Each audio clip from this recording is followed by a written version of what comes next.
नमस्कार. 9 जुलै रोजी ज्ञानेश्वर माऊलींच्या पालखीचं, तुकाराम महाराजांच्या पालखीचं पुण्यामध्ये आगमन होत आहे आणि याच्यामुळे वाहतुकीवरती काय परिणाम होणार आहे याची आपण माहिती घेऊया.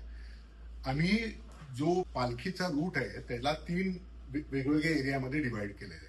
आता पहिला जो एरिया आहे जो मोखेल, विश्रांतवाडी, संगमवाडी, वाकडेवाडी, खडकी, पाटील इस्टेट हा एरिया हा साधारण सकाळी 3 वाजल्यापासून संध्याकाळी 5 पर्यंत वाहतुकीसाठी बंद असेल. जो दुसरा एरिया आहे ज्याच्यामध्ये Ganeshkhind road, Fergusson college road, Jangli Maharaj road, Shivaji road आणि थोडासा कर्वे रोड हा परिसर आम्ही शक्यतो 12 नंतर बंद करायला सुरुवात करणार आहे.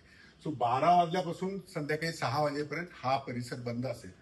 आणि शेवटचा म्हणजे ज्या ठिकाणी पालखी मुक्कामाला जाते तो म्हणजे पेठ परिसर, ज्याच्यामध्ये Shivaji road, Bajirao road, Lakshmi road आणि थोडासा नेहरू रोड हा जो बाधित होतो तो संध्याकाळी 5 नंतर त्या ठिकाणचं वाहतूक बंद करायला सुरुवात करणार आहे.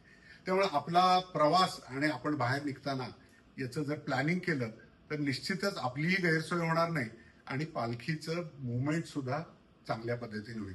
याबरोबरच आपल्याला जर पालखीचं लोकेशन पाहायचं असेल तर आपण diversion.punepolice.gov.in ही जर आमचं वेब पेज जर आपण बघितलं तर आपल्याला लाईव्ह पालखीचं लोकेशन मिळेल. म्हणजे आपल्याला दर्शनासाठी जायचं असेल तरी सुद्धा आपली त्याची सोय होईल. नमस्कार.